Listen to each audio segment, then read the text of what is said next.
All right, so I've seen Peter Jackson's first blog video from the set of The Hobbit several times now, and just first time especially just gave me shivers down my spine. It was so nostalgic. You know, the Lord of the Rings movies when they came out. Gosh, Fellowship of the Ring came out almost 10 years ago. Crazy to think that. Really had a huge impact on my life. It gave me a new appreciation for film, filmmaking, just art in general that I'm still pursuing today. Really had a big impact on my life. The idea that they're going back and seeing so many familiar faces was strange to see Dan Henna and who else is in there? Alan Moore, John Howe, I think Andrew Lesnie's in there somewhere. Peter Jackson, of course, Andy Serkis, all back to work on Lord of the Rings or on Middle Earth. It was really weird and it's just exciting. Wow, they're actually making more. It's just a really weird feeling. Really cool, really wise of them, I think, to show Bag End and Rivendell, two sets that we've already pretty much seen in Lord of the Rings. Although I'm sure both will look a little bit different because it's 60 years earlier. So cool. No real spoilers in this one. They ensured there would be no spoilers by blurring out the concept art. That was maddening. And what a fantastic geek out moment to see the very last shot they show Bilbo picking up the ring. A sneak peek at some actual footage that's going to be in the movie. It's such an important moment. Just that was really, like I said, got shivers down my spine. As far as my feelings on the Hobbit films, plural, still feels weird saying that, hasn't really changed. First off, I'm expecting two great films. I'm not too concerned about that. As a fan, I kind of have mixed feelings. Because on one hand, the way I understand it, what they're doing with the reason they have two films and what they're doing with the story is that, Tolkien wrote The Hobbit, and then later on, he ended up writing all this stuff that was happening off screen, if you will, in The Hobbit. There's all this stuff that's happening during the time of The Hobbit that is not directly relevant to the Hobbit story necessarily, but it's very relevant to the Lord of the Rings. And where does Gandalf keep disappearing to throughout the Hobbit? And the Necromancer. All this stuff that's relevant to Lord of the Rings.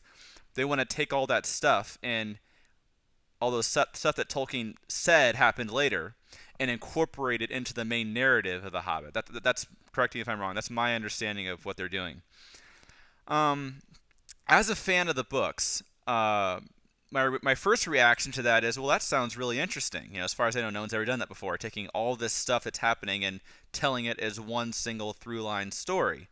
Connecting to Lord of the Rings. That's really interesting. That'll be cool to see that. That'll make the movie, apart from just being a movie, will make it something that stands alone apart from the book. Yeah, I read the book, but seeing the movie will be interesting because no one's ever done this before. So that's cool. But where I'm concerned is that I'm like, at the end of the day, am I going to feel like I've seen The Hobbit come to life? I love the book The Hobbit. When this is all said and done and I've seen both movies, am I going to feel like, yeah, I saw The Hobbit? Do they really want to make The Hobbit into a movie, or do they want to make two Lord of the Rings prequels? It's kind of my concern. They're going to add all this other stuff. Am I going to feel like, yeah, it's kind of The Hobbit. It's kind of a warped version of The Hobbit. I just love The Hobbit. I want to see The Hobbit made into a movie.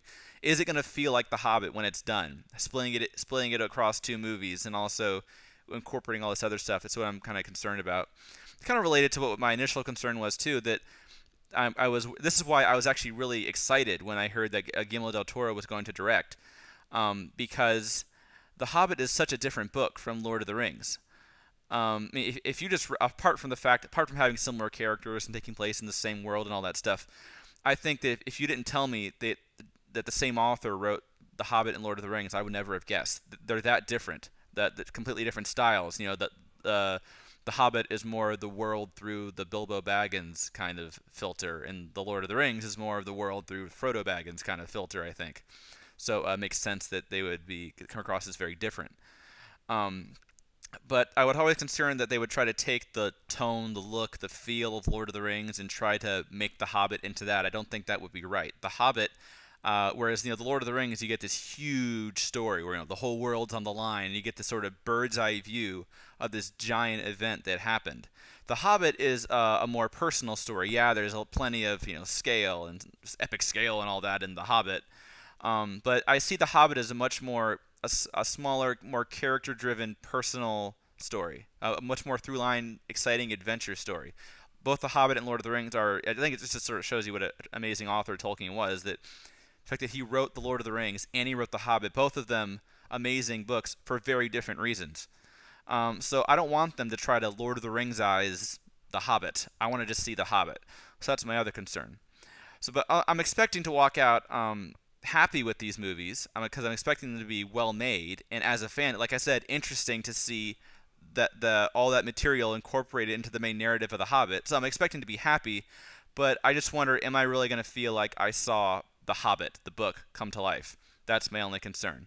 But regardless, really looking forward to the next, year and a half or so of anticipating this first movie. That'll be just seems still weird, The Hobbit Part 1 or whatever it's going to be called. It's just weird to think of it that way. So I guess you could say I'm cautiously optimistic, very cautiously optimistic, because I know the people working on this are Tolkien nerds. I know they really get it. But I just have a couple of concerns. I'll be very curious to see how all this turns out. But looking forward to the next year and a half, anticipating The Hobbit.